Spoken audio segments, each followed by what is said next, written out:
ibang panig ng Pilipinas.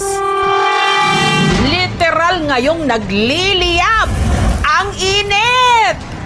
Ikaw ba ay may pakaalam or isa ka lang sa mga taong nagbubulag-bulagan? This is the time to talk about the prevalent issue na lahat ng tao ay maaapektuhan.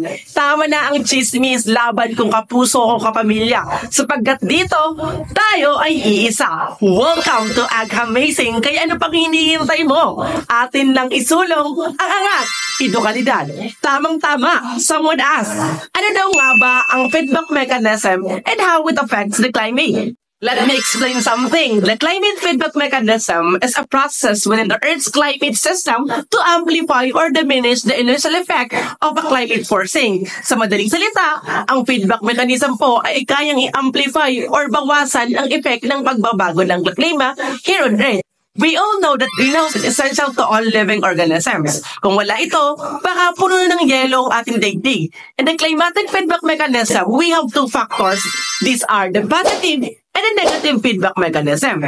Sa positive feedback mechanism, nangyayari ito when the temperature increases, then the water in the ocean will evaporate at magiging water vapor. And did you know that this water vapor is a potent gas na mas pinapainit ang dala dito sa mundo? Because of that, natutunaw ang mga yelo sa polar regions, kaya nababawasan ang pagbalik ng init sa outer space.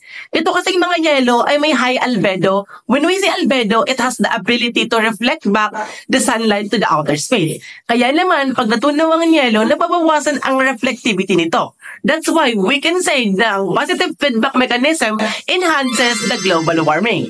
Now, to counter these changes in our atmospheric condition, we have the negative feedback mechanism. Nangyayari naman ito kapag nag-evaporate yung water, magiging water vapor at maging ganap na clouds in the troposphere. Then, kung hindi nyo alam, ang mga ulap ay may higher albedo or reflectivity. Kagaya ito ng mga yelo. Kaya naman kapag tumama ang sunlight coming from the sun, they can reflect back the heat to the outer space. Kaya naman bababa ang temperatura na maaaring maging sanhi ng pamumuo ng yelo. Also, according to Twomey effect, the polluted clouds has the higher albedo than clean clouds, with a higher concentration of smaller droplets. We can conclude that the negative feedback mechanism enhances the global cooling. At itong patuloy na pag-init ng mundo na nararanasan natin ngayon ay dulot ng tao, sapagkat patuloy ang emisyon ng mga infrared radiation gases such as carbon dioxide, water vapor, methane, nitrous oxide, and CFC, itong mga chlorofluorocarbons sa sanhi ng pag-init ng mundo. Bilang mamamayan, sabay-sabay nating tuklasin at alagaan ang ating kapaligiran. Yan lang. Bye-bye!